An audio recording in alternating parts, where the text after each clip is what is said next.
Hello everyone and welcome to Werven's World and welcome to my 5 tips for new players of Starpoint Gemini Warlords. Starpoint Gemini Warlords at the moment is in early access and the devs were nice enough to give me a key to review this game, and I decided to make a little video containing 5 tips for new players to help you get started, because especially in early access a lot of things might not be immediately clear. So I hope they will be useful and let's get started. Tip number 1. Don't underestimate the power of a cloaking device. A cloaking device has a lot of advantages, and first of all you can see whether your ship has one by going to ship and looking for this icon here. It's like a spacecraft with a blue circle around it. That shows you have a cloaking field, and you can activate it in this context dependent menu and you can say cloak. So now I'm cloaked. And that basically means that the enemies will be completely oblivious of me. They won't know where I am, they won't see me unless I attack them or board them. This has a couple of advantages. First of all, I can just explore to my heart's content. For example, at the moment I am looking for an area that has one of these junk reclaimers because I want to increase my material income, so I can just explore without running the risk of being attacked. Do be careful though, because now I left my fleet here. I left them behind, because if they would be following me, they would get drawn into fights with bases and here these fleets and stuff like that, and I don't want that to happen. So I just want to explore safely. That's very cool. Second, I can sometimes come across enemies and I won't get attacked first of all, but second of all I can actually check them out, whether I want to maybe board them or not. So you can just fly next to them while they don't know where you are, and then you can choose a ship that you might want to board.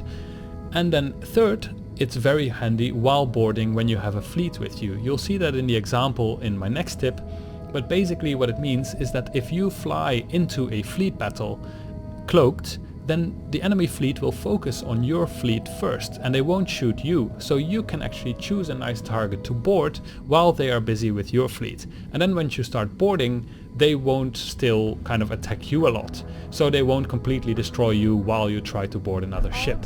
So that makes a cloaking device very useful, so you should definitely consider buying a ship that has one.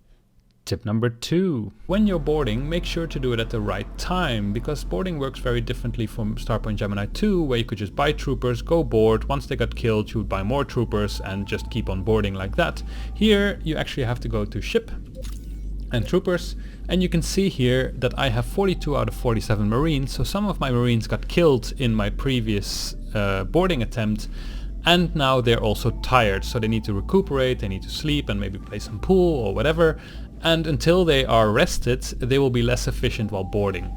So what can we do about this? How can we become better at boarding? Well, what you can do is to go to skills and perks, and here you can invest in warfare, and that's kind of, let's call it the pirate tree. You can take all of these and they all increase your boarding proficiency, so they make you better at boarding.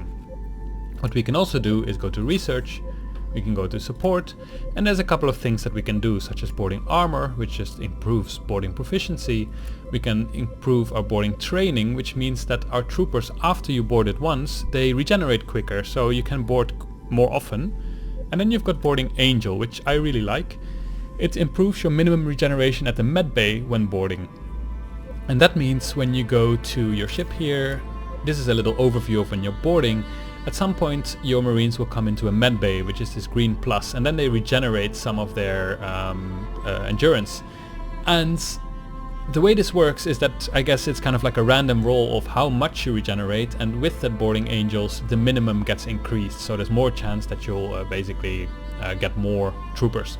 So if you pay attention to these things, you can actually board ships that are much bigger than you. I captured a couple of ships that I can't even drive yet because I don't have the level, and you can actually turn them in for a lot of materials, for example, but you can also already put them in your garage so that you have them for later and you don't have to spend millions to buy a new ship. So yeah, boarding is definitely very, very strong, and taking care of these parameters makes you more efficient at it. Alright, I thought I would put in a little example of how I normally do my boarding, and basically here's a base of the enemy, so I'll just fly there because there's a big chance there will be some juicy targets there. And first of all I'll do some cloaking, because then once I come across enemy ships they will all go for my allies here, for my fleet, and I kind of can pick out whoever I want first. So now we can see that these are quite fast. That probably means that they're smaller ships. So I'll go for this one here. And once I'm close by, I'll grapple it. In this case. And I'll have to make sure to put this shield and weapon on as well, because once you start deploying your troops, you can't change that anymore. So now I'll start advancing. And this is actually quite good. The med bay is quite late, and I have the feeling at least that if it's the first 1 or 2 rooms, it's not so good, because you haven't lost that many marines yet, so you can't actually regenerate that many. So I'll also keep rotating myself a little bit when possible, so that it keeps firing at different parts of my shield.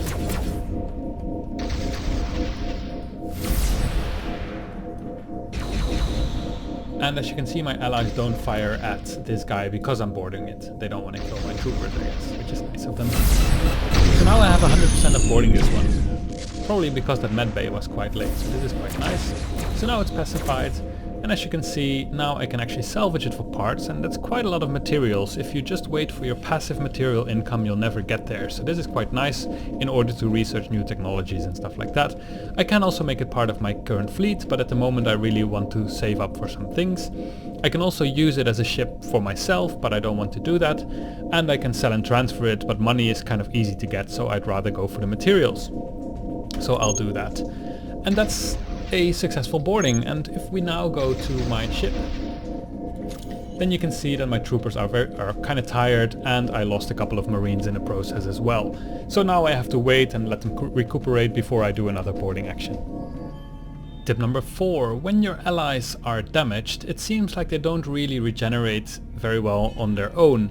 At the moment there's not really a way to repair them properly, unfortunately. I guess this will be changed in the future, so maybe when you see this video with these tips there might be a way to do it. But at the moment the best way to do it actually is to just take the fleet and to send them somewhere else. Send them far away. And then you meet up with them again, and once you meet up with them again, then they will actually be healed. So now I'll let them fly away, and then I'll meet up with them again. So this is the Becquerel, level 21. So I'll put the video to a stop now, and then once I meet them again, I'll turn it on again. Alright, as you can see, I'm now flying towards them. I only sent them basically 1 hex away, so it's not that far.